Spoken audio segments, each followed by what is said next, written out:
Hi, this is Chris Walker. Look, I need to talk to you man to man, consumer to consumer, because I just did something incredibly stupid.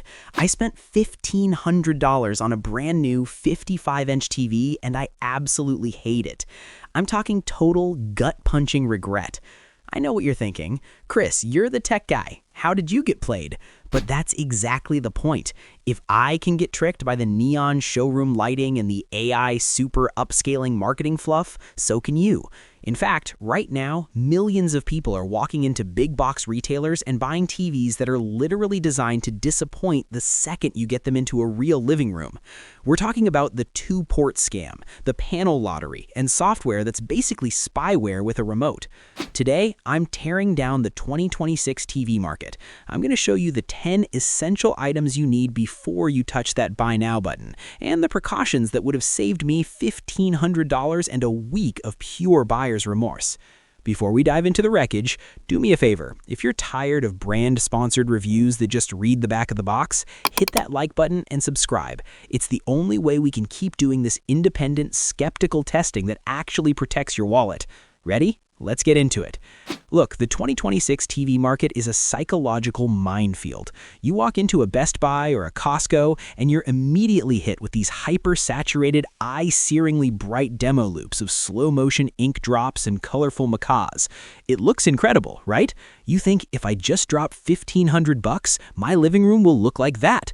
But here is the first truth bomb of the day. Those showroom floors are a lie. They are lit like operating rooms to hide the flaws that will drive you crazy the second you turn off your lights at home.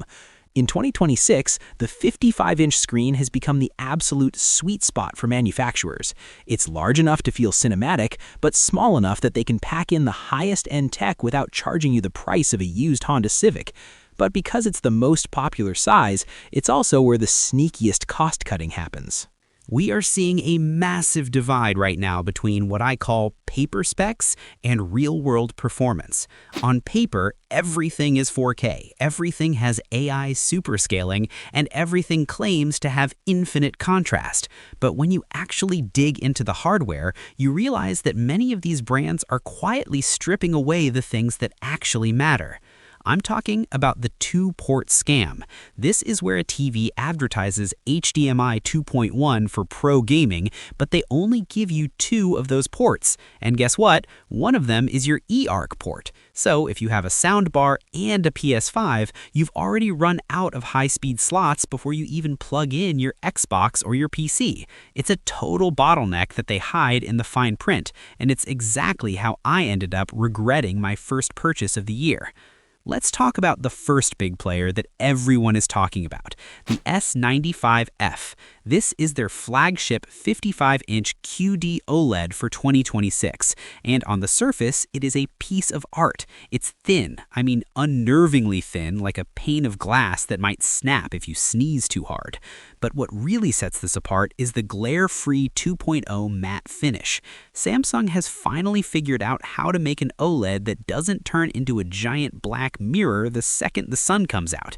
If your TV room has windows, this thing is a miracle. It handles reflections better than any OLED I've ever tested, period.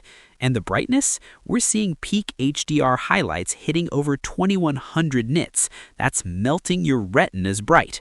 But here's where it gets weird. Samsung still refuses to support Dolby Vision. In 2026, when almost every major streaming service and 4K Blu-ray uses Dolby Vision to tell the TV exactly how to display every single frame, Samsung says, no, we know better. They stick with HDR10+, which is fine, but it's like buying a Ferrari and only being allowed to drive it on certain roads. You're missing out on that extra layer of cinematic intent that creators like Christopher Nolan or Denis Villeneuve bake into their films. And don't even get me started on the Tizen interface. It's fast, sure, but it's so cluttered with recommended content, which is just code for ads, that finding your actual HDMI inputs feels like a chore. The S95F uses what Samsung calls the One Connect box. It's the separate brick where all your HDMI ports live and then a single translucent invisible cable runs up to the TV. If you're wall mounting, this is a godsend. No more fishing 4 different heavy cables through your drywall. It's clean, it's elegant, and it feels like the future. But if that box dies, your whole TV is a paperwork until you get a replacement from Samsung. It's a single point of failure that keeps me up at night. Now, I've been doing this for a long time, but I want this channel to be built for you. Before we move on to the next heavy hitters, I want you to drop a comment right now. Tell me, what is the one piece of tech you're currently looking at that has you totally confused? Is it a specific TV, a soundbar, maybe a new laptop? I read every single comment and I use them to decide exactly what we test next. This is a community, not a monologue, so let me know what's on your radar. Seriously, I mean it. I want to know what you're struggling with so I can help you avoid the same mistakes I made.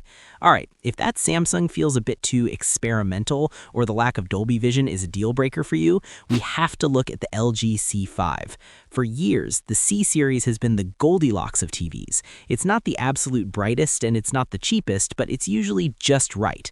For 2026, LG has finally brought their brightness booster Max Tech down from the ultra expensive G series into the C5.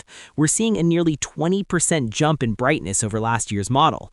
But the real reason you buy an LG C5 isn't just the panel, it's the versatility. Unlike Sony or Samsung, LG gives you 4 full bandwidth HDMI 2.1 ports. Every single one. That means you can have your eARC soundbar, your PS5, your Xbox Series X, and your high-end gaming PC all plugged in and running at 4K times 144 Hz simultaneously.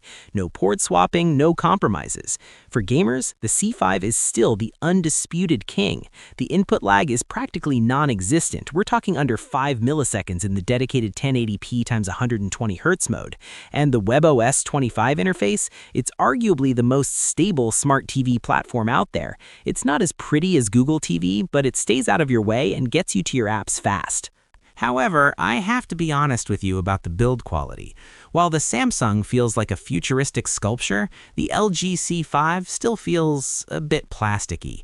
It uses a lot of lightweight materials to keep the weight down, which is great for mounting, but the back panel flexes in a way that doesn't scream premium $1,500 investment. And while it's brighter than before, it still can't touch the Samsung or a mini LED TV if you're in a room with direct sunlight. If you buy the C5, you better have some decent curtains. Then there's the Sony Bravia 8 II. This is the one for the movie purists. Sony doesn't care about having the most HDMI ports or the thinnest chassis. They care about one thing, the XR processor. While other brands use AI to sharpen things until they look like a digital mess, Sony uses it to make things look real. Skin tones are more natural, the depth of field in a 4K movie looks more three-dimensional, and the motion processing is literally years ahead of everyone else. If you hate that soap opera effect where movies look like cheap daytime television, Sony is the only brand that consistently gets it right. But here is the stupid mistake I mentioned earlier. The Bravia 8 II, a flagship tier TV in 2026, only has 2 HDMI 2.1 ports. I cannot stress how insane this is. If you use a high-end soundbar that requires eARC, you only have 1 port left for a 4K 120 device. For a TV that costs this much, that is an absolute slap in the face to consumers. Sony expects you to buy their specific receivers or soundbars to bypass this limitation, but it's a hardware limitation that feels like a relic from 2018. It's the 2-port scam in its purest form. So you're sitting there thinking, Chris, which one do I actually buy? Well, it depends on whether you're a gamer, a cinephile, or someone who just wants a TV that works in a bright living room. But before you even decide on a model, we need to talk about the physical precautions and the hidden list of 10 items that nobody tells you need. Because if you bring home a $1,500 TV and plug it into a $5 power strip with a 10-year-old HDMI cable, you've already failed. Now let's get into the stuff that keeps me up at night, the hidden costs of owning a high-end display. You see, the TV is just the tip of the iceberg. If you spent your entire $1,500 budget just on the panel, you've basically bought a Ferrari engine and put it inside a golf cart. I learned this the hard way when I set up my latest 55-inch and realized the picture looked soft. I thought I had a defective unit. I was ready to box it up and drive back to the store in a rage. But then I looked behind the console. I was using a high-speed HDMI cable from 2019. Here's the reality. Your old cables are digital bottlenecks. In 2026, if you want 4K at 120 Hz or 144 Hz with HDR and uncompressed audio, you must have certified ultra-high-speed HDMI 2.1 cables. If that cable doesn't have the holographic Ultra label on the box, your $1,500 TV is essentially performing like a $400 budget model. It's the first of the 10 essential items on my must-have list, and it's the one most people ignore. But let's look at the mid-range value king that's shaking things up this year, the TCL QM7K. This is a mini-LED beast. While Sony and LG are fighting over OLED supremacy, TCL decided to just pack in 3,000 local dimming zones and hit 3,000 nits of peak brightness for literally half the price.